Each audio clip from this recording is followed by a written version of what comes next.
Imagine being a U.S. Secret Service agent and you're tasked with protecting the president. And the time comes when you're asked to put your life on the line. And I have to stay back and fight, which meant dying that night. That's exactly the situation that Ken Valentine found himself in one fateful night. I'm sure you saw a lot. I'm sure a lot of different things happened. Is there one particular moment? Is there like the scariest incident that you ever had to deal with in your detail? Hey there, friends. This is Dennis Geelen, author of the Happy Accidents newsletter and the book The Accidental Solopreneur. Welcome to another episode of the Happy Accidents podcast, where we dive into true stories of wildly successful people, products, or businesses, all of which can trace their success back to a chance encounter, a serendipitous event, or a fluke invention. In each episode, we unravel the tales of unexpected triumphs and the remarkable journeys that led to their incredible success. I'm on a mission to explore the fascinating world of happy accidents, and I'm thrilled to have you along for the ride. So, why should you tune in? Well, besides the entertainment value of these incredible stories, there's a hidden treasure trove of lessons that we can learn from them. Whether you're an entrepreneur, a creative mind, or simply someone who enjoys a good narrative, this podcast is your go-to source for inspiring stories and valuable insights. Get ready for a roller coaster ride of surprises, a dash of luck, and a sprinkle of wisdom. This is the Happy Accidents Podcast, where success meets serendipity. Let's jump into today's adventure.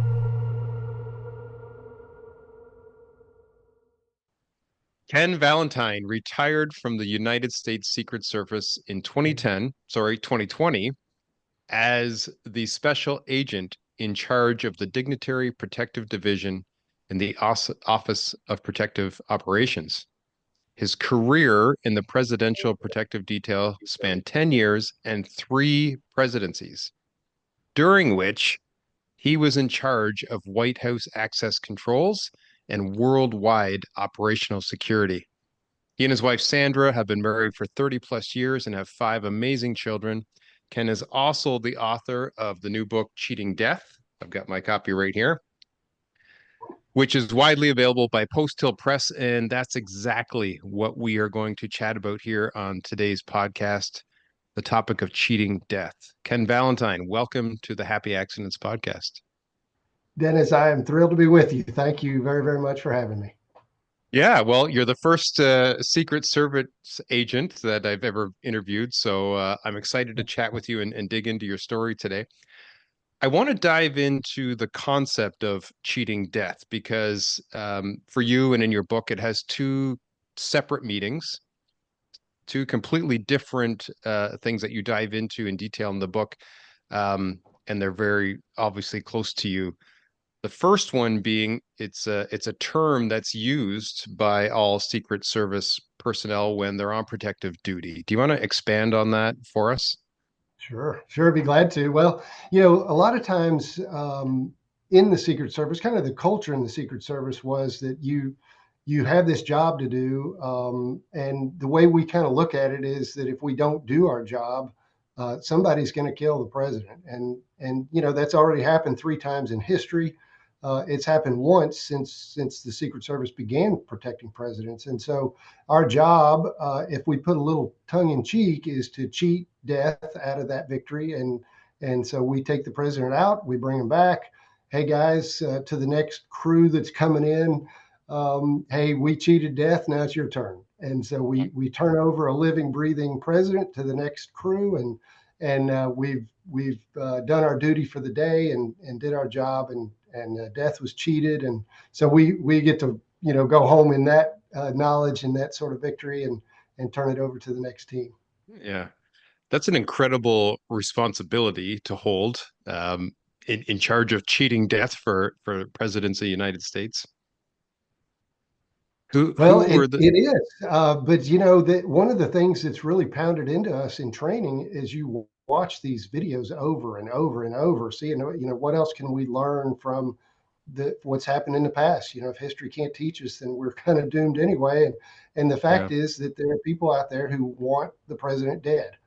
And so we live with that every day, and part of the fun is beating them out of that job, is preventing evil from winning, and trying to thwart that effort. So we Yeah. would watch assassination attempts not only of American presidents but of world leaders everywhere, and see what worked, what didn't work, what lessons can be learned, and they did not thwart evil in this attempt, and here's why, and so we can do it better. And so we that's kind of the way we went about it. We made that our course of study and our mission, and that's just kind of what we live with every day. Yeah. Yeah. And for those listening, who were the three presidents that you directly served during your term? Yeah, sure. I started with President Bill Clinton, and when I arrived in 2000 to the president's detail, he was in his last year in office. So I was there for his last year, and then the agents don't switch typically. So it's a 5-year assignment. It was at that time, and so I stayed for the first term of President George W. Bush. And that the photo of the book is one of my last days there, because it was Mm. his second inauguration, and so it was time for me to go.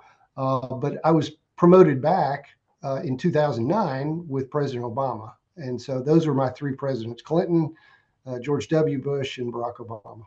Yeah. And it comes across very clearly in the book. You loved your job.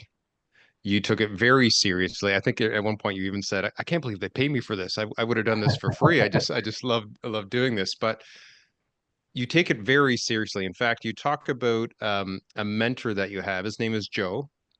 And you share in the book a conversation that you had with your mentor, Joe, where he was telling you that he was praying that there would be no attacks on the president during your watch. That was his prayer for you. I just loved the response that you had for Joe. Can you share that with us? I can. Yeah, Joe is still my mentor. He still checks in on me pretty regularly. Probably needs to.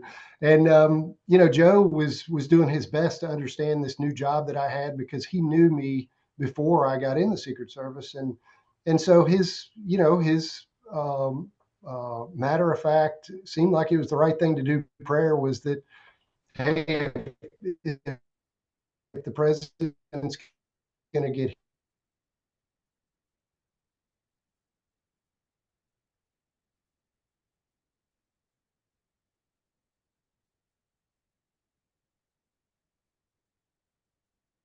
hit, that you wouldn't be there for it. And I said, I think once you go through the training, and your players want the ball. And when I wasn't there and thought, what would, there were certainly times where I said, I'm glad I wasn't there for that.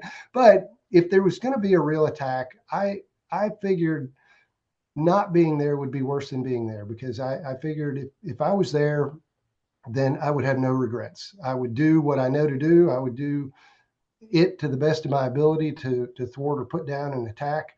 And if I wasn't there, I think there would always have been this notion of, I wish I'd have been there. And so I think that was, that's what I told Joe. I said, Joe, that's not my prayer. My prayer is that I pray that it doesn't happen. But if it does, I want to be there, because I want to be able to do what I do. And, you get paid for what you can do, not always what you do. And if it ever comes down to it's going to happen anyway, then I just wanted to be there. Yeah. Yeah, and I think the line that you used in the book that really jumped out at me was preparation craves opportunity. If you're putting all this time and there's effort into training and learning and understanding, you want that opportunity to be able to use that preparation to see it come to fruition, right?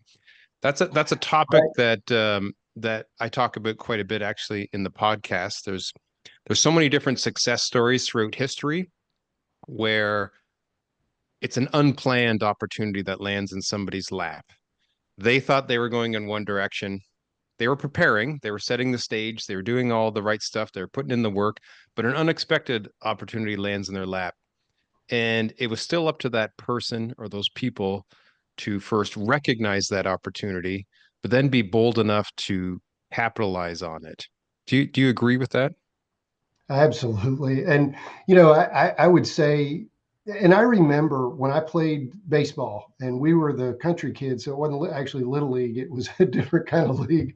But I remember the coach one day, and it was almost like he was speaking only to me, because I was playing shortstop, and I would get out there and say, "Don't hit it to me, don't hit it to me, don't hit it to me."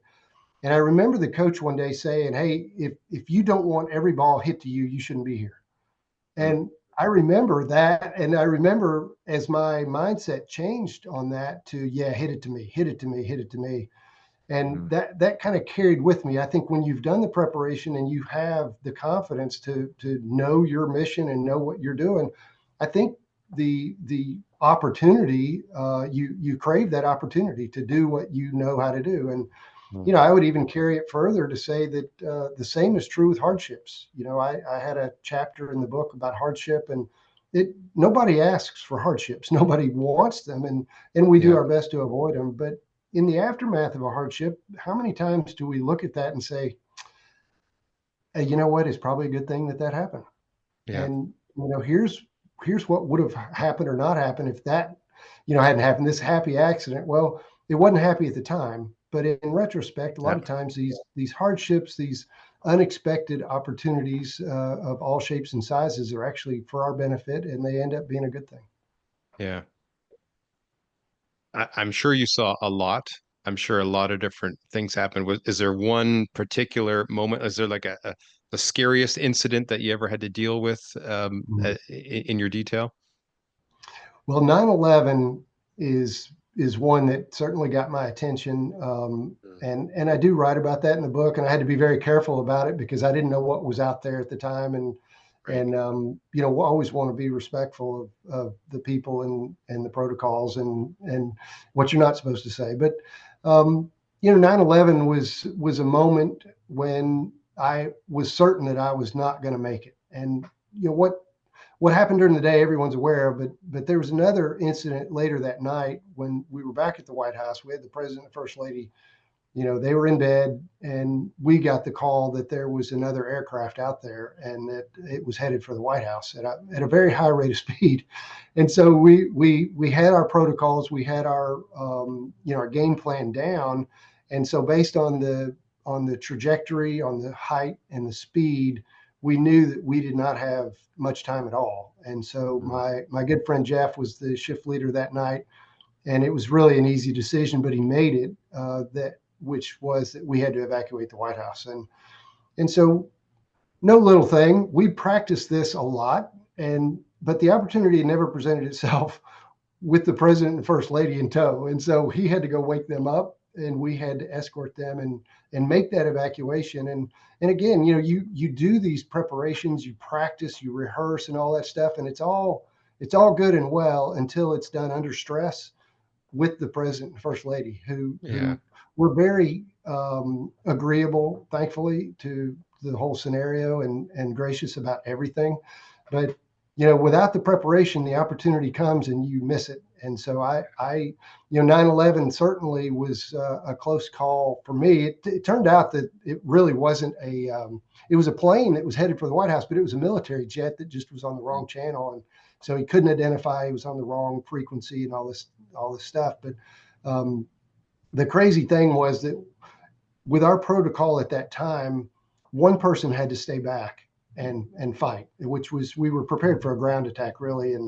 And so it's almost like duck, duck, goose. And we played duck, duck, goose that night, and I was the goose.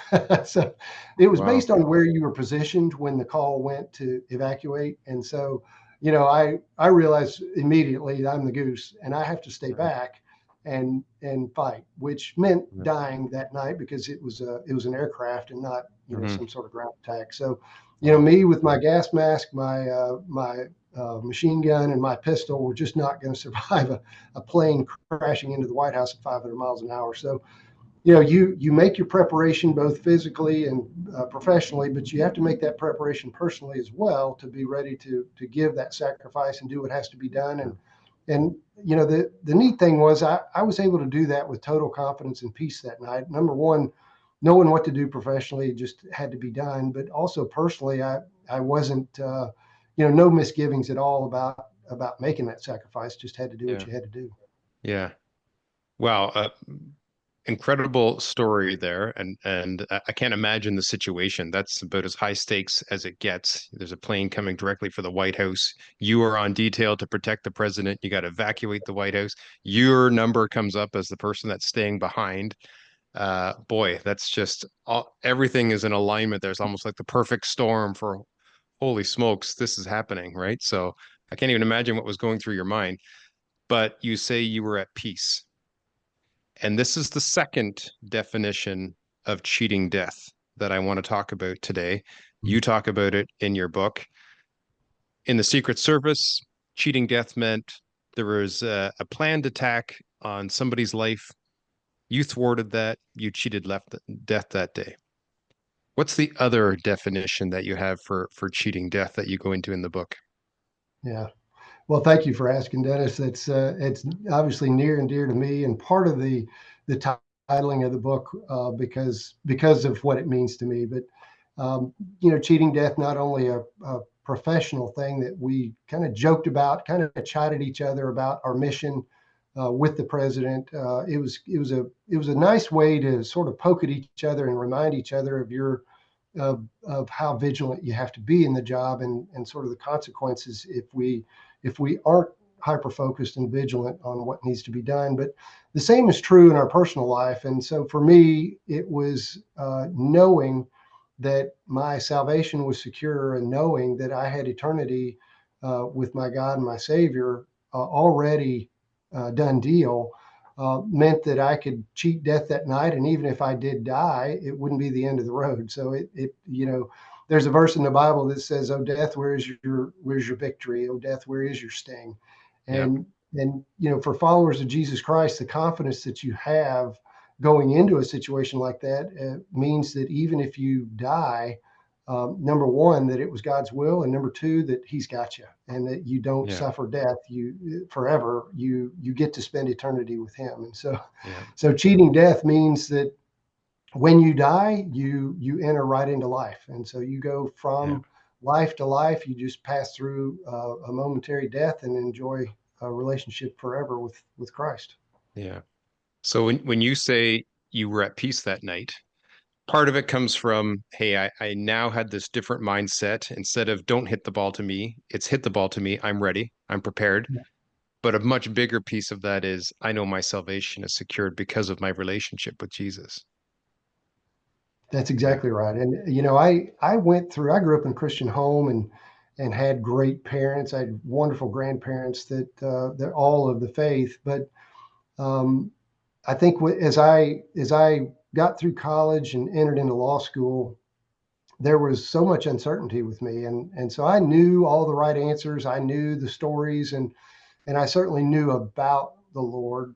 But I got confronted when I was in law school by a friend of a friend. And I think honestly, they kind of sicked someone on me because they knew that I was wandering and I was not sort of abiding in the faith. And Hmm. so what he asked me was, if you died tonight, would you go to heaven? Hmm. And my answer was terrible, because I said, well, I think so. And he said, you think so? He said, do you want to know so? And so this conversation went on, and what really came out then was that I did not appreciate the fact that you could know with certainty. And he Hmm. said, well, he said, do you want to end that sort of unknowing today? And my thought was, well, you can't. So yeah, it's like a challenge. I threw down on him. I said, yeah, I want to know that I can know for sure. Know that you know, right? And so he said, well, 1 John 5:13 says that I write these things to you who believe in the name of the Son of God, so that you may know that you have eternal life. And I tell you, that verse hit me like a ton of bricks, and in a good way, because it was like, that's just what I've been looking for. I want to be able to know for certain that it's a done deal. And I've been walking with Him ever since that day. That was the day, May 2nd, 1990, that I said, Lord, I believe in you and I want to follow you. I know your promise now, and I want to live in that promise. And so that was the day that I started walking with Him and seeking Him, and seeking to abide in Him. And so in that faith, in that abiding faith, you run up against your own possible demise, and you realize, because your perspective has changed, because your mindset has changed, that hey, all they're doing is speeding up my introduction to Jesus in person. So, you can kill the body, but you're not going to kill me, because I am going to go on and live for eternity with the Lord. And it's like, the Apostle Paul said, I don't know what's better, if I'm to stay here and minister to you people, or if they just kill me and I can go on. And he said, well, at the end of the day, he said, I guess it's better that I stay here with you.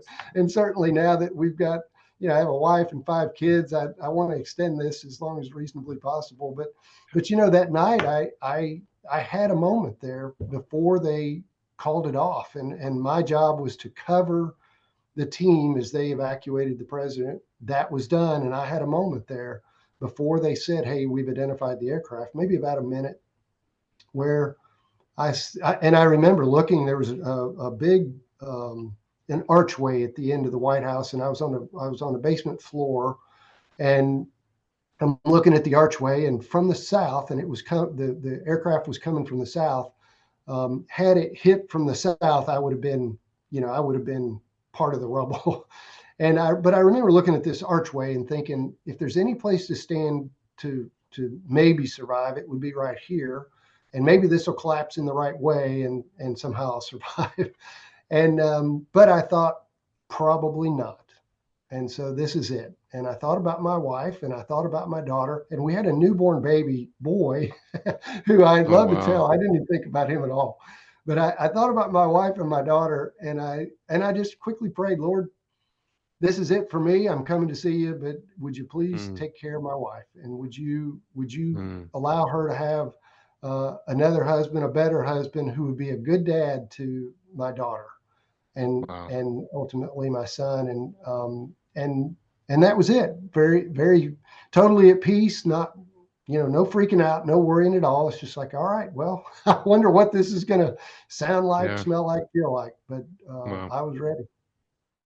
Hey there, real quick. Listen, I really hope you're enjoying this episode of the podcast.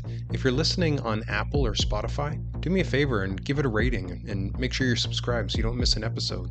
If you're watching on YouTube, hey, give this video a like, send me your thoughts in the comments, and make sure you're subscribed here as well.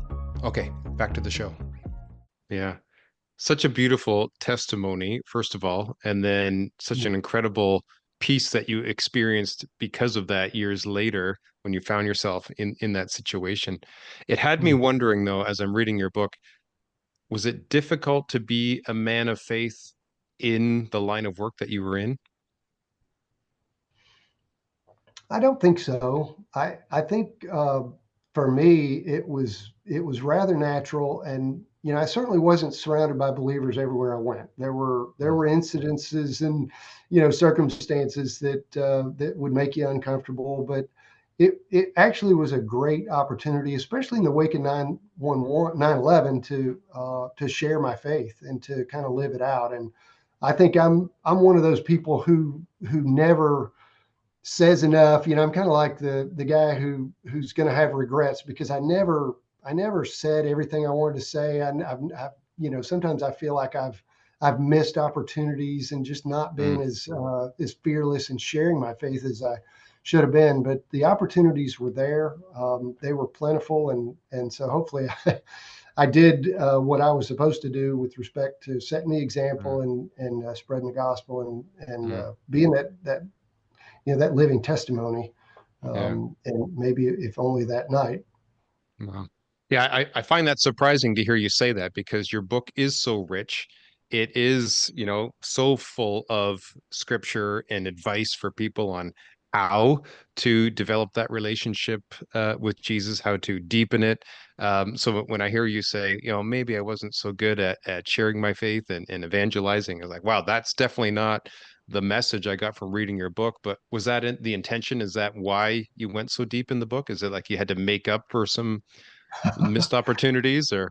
Well, maybe so. I think I'm going to get to the end and be like Schindler's List, where I say I could have done more. I should have done more, Right. and I think I'll probably never think that I've done enough. I think that's a problem. But I think but you may be onto something, because I think the book was me getting a little more unapologetic about what I believe, and saying what I needed to say. Mm, And the fact that, the happy accident is that this thing got published at all, because mm, I didn't set out to write a book for anybody except my three sons, really, and my two daughters. yeah. And I started writing letters to my kids from overseas, and so trying to take advantage of the opportunity to impart some sage wisdom from their wise old man.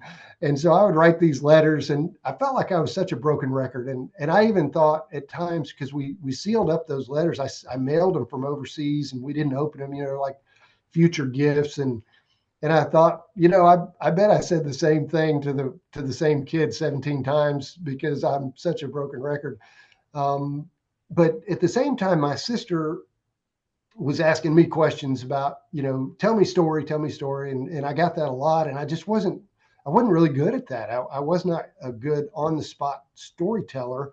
So she gave me this leather journal to write stories in. And so I'm writing letters to my kids, and I'm writing stories in this journal. And in 2014, I was assigned to Philadelphia, and the Secret Service sent me to Philadelphia, but it was considered a temporary assignment for a year and a half. So the family, there was no move. So I was just up there in a little apartment, and we made the most of it. And they came to Philadelphia as often as they could, and I got home pretty frequently. But the nights that I was up there by myself, I would spend merging these two things. So I've got the advice that I want to give, that I was such a broken record on, and then these stories. And what I found was that there was this very natural meshing of stories and advice. And Yeah. when we left Philadelphia and we moved to Oklahoma, and I didn't find the time to mess with that in Oklahoma. And then I was sent back to DC to be the special agent in charge of Dignitary Protective Division. There was no time to mess with it there either. But then I retired and took a job, and found that nights and weekends I was actually free. And so I pulled out the thumb drive, and had actually about forgotten what in the world was on it, pulled it open, and happy accident, I've got all this stuff written, and I'm reading it, and I said, this isn't half bad. And my whole intention, though, was to give it to the kids. And I talked to a friend of mine that we do leadership training together, and I didn't realize that he had published over 100 books. And he said, tell me what you're writing about. And I told him. He said, well, that sounds kind of interesting. Do you care if I take a look at it? And I said, well, no. And so I flipped it to him, and he got back to me and said, hey, this is pretty cool, what you've written. He said, and if you just want to give it to your kids as a Christmas gift, he said, I can recommend a company that'll bind it up and make it look like a book. He said, but I think you've got something here. He said, I think you've got something that people are going to want to read. So I would encourage you to, let's find a publisher. And so we set out looking for a publisher. And of course, that's a rocky road, as you know, and happy accident, stumble upon a friend who has a friend who's a publisher. And he said, well, they get this all the time, right? Oh yeah, you got a manuscript. But one thing led to another. And the president of Post Hill Press ended up reading my manuscript. And he called me, and he said, hey, I've just received this from our mutual friend. And he wasn't very affirming. He was, he wanted to go ahead and prep the recipient of bad news ahead of time. But he said, but I will take a look at it. And he said, it's either up or down. He said, it's either a yes or a no. And he called me 3 weeks later and said, hey, the lawyers are drawing up a contract. We got a book. So Wow. it was, but that's how it started. It started as letters to the kids that I thought they would want to read someday. And a lot of those letters are still unsealed in my special box to give to them at various times in their life. And it's kind of fun to open those up and see what were we talking about. In fact, we gave my oldest son, who's in the Marine Corps, one of the letters recently, and I had written it from Brunei, the country of Brunei.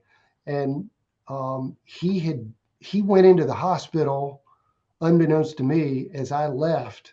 And I found out when I landed in Hawaii that he had gone in the hospital. But logistically getting back, I wasn't going to be able to make it back to be of any value. So we made the decision, kind of a regretful thing, but I went on this trip to Brunei and Vietnam with President Clinton. And so I'm writing to him from Brunei, telling him about being in the hospital and what I knew at the time. And so it's really interesting to read these little time capsules of their lives and to find out what was going on, and interesting for me to see what was I thinking at that time. Yeah, It's yeah, been I kind of love that.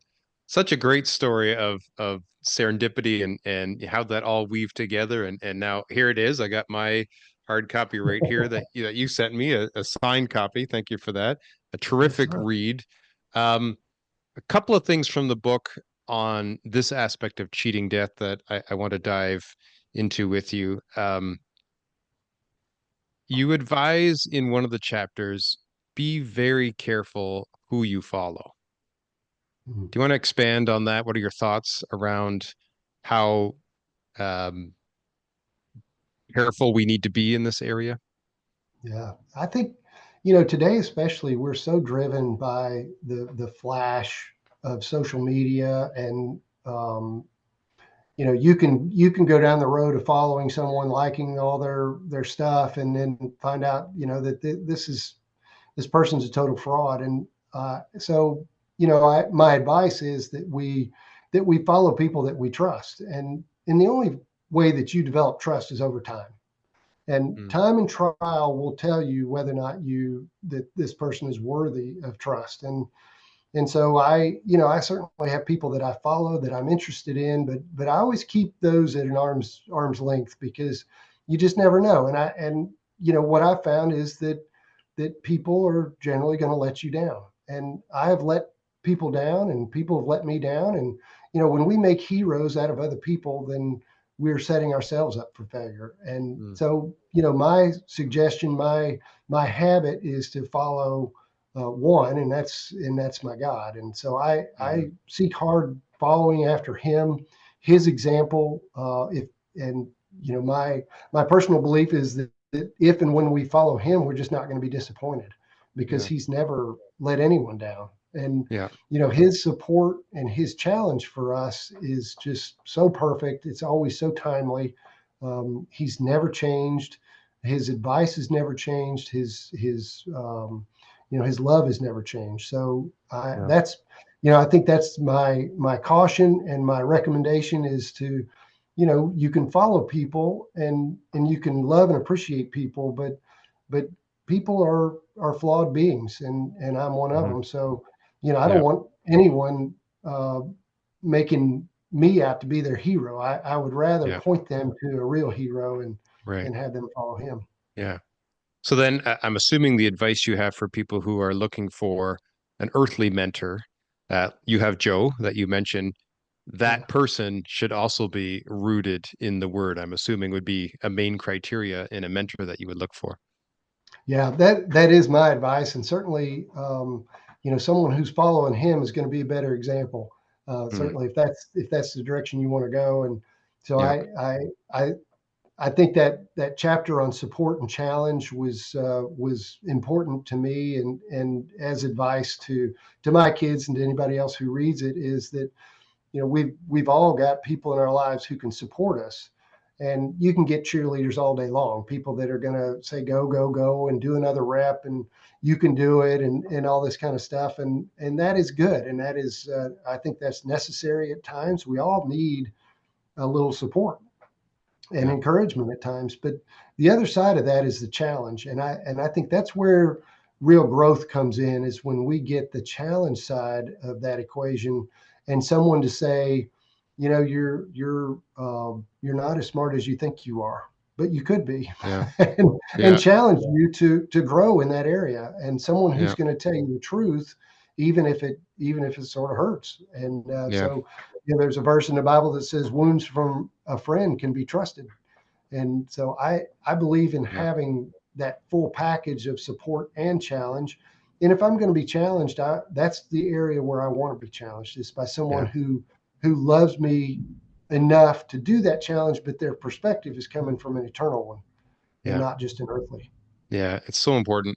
I'm part of a weekly men's group. We've been together, I think maybe 5 or 6 years now. We meet every Hmm. Saturday morning. We've grown from a group of four. I think we're up to like 13 now. We go through Uh, different Bible study books. We share, we pray for each other. At first, it was a bit intimidating. It was a bit, I was a bit unsure how much is everybody going to open up, and it has been the most incredible thing for me and my walk and my life. So I don't necessarily have one individual mentor that I go to, but I have this group, this support group of men who are kind of walking on the same path together, and that's been huge for me.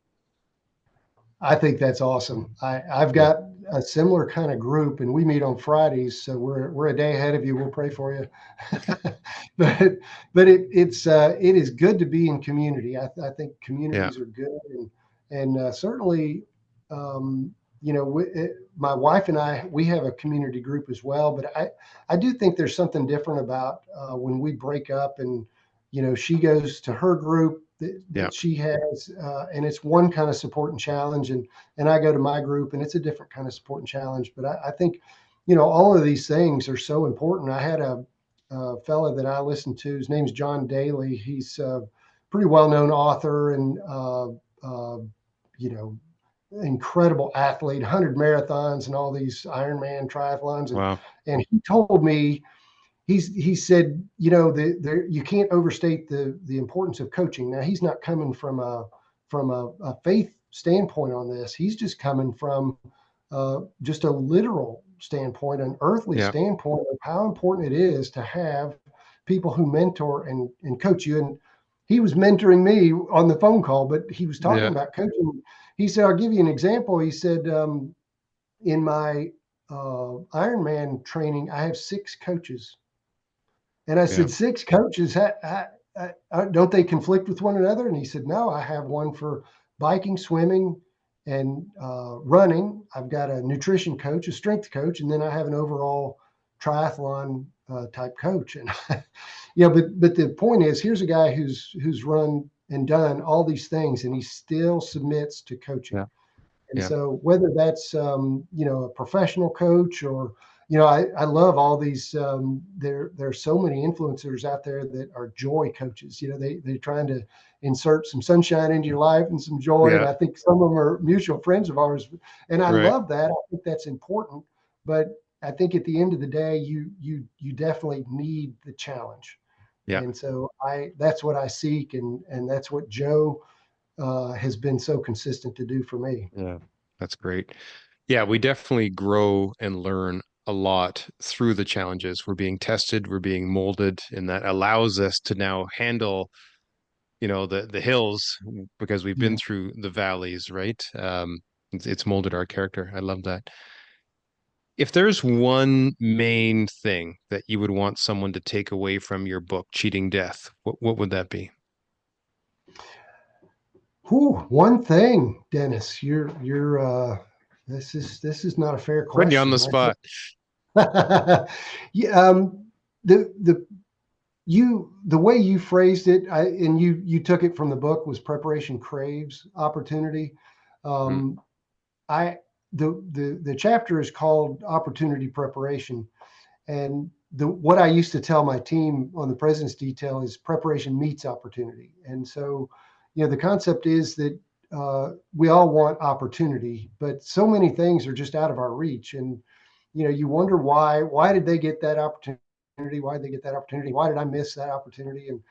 And I think preparation meets opportunity. So as we do our preparation, um, it is to meet those opportunities, and the opportunities will come, but we have to do the diligence, the discipline part of that, which is the preparation. And so whether it's you want to run a marathon, well, the opportunity's there, but you've got to do the preparation to yeah, to be ready yeah, to run that marathon. And kind of within that advice is that as you're going through sort of the preparation part of life, I liken it to uh, what we did in preparation for driving the president in a limo, and I think we even talked about this, but the cones of life tend to get in the way. And so you're doing your very best to do preparation, and you keep running into cones. And so in our driving preparation if you were going to drive the president, you had to go through the protective operations driving course. And in that course, we learned that, you can get fast at driving through good braking skills and good steering skills, and you'll learn how to operate a particular car, and you get faster and faster navigating the obstacle course. But to be the very best on that obstacle course, and I liken it to life, there's a trick. And the trick is that when the cones get narrower and narrower to the point where the car barely fits, if you look at the cones, you hit the cones.